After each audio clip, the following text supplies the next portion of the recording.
ใส่ตนเพื่อความหวังให้เป็นผลสอนสิตนให้สมดังใจ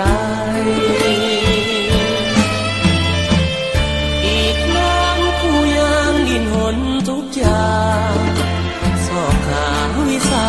ต่างๆเพื่อมาสอนสั่งปาใสเมื่อยามสิทธิ์อกเอ๋ยของครูต้องสู้ทนไปบอกเคยคิดจะท้อใจ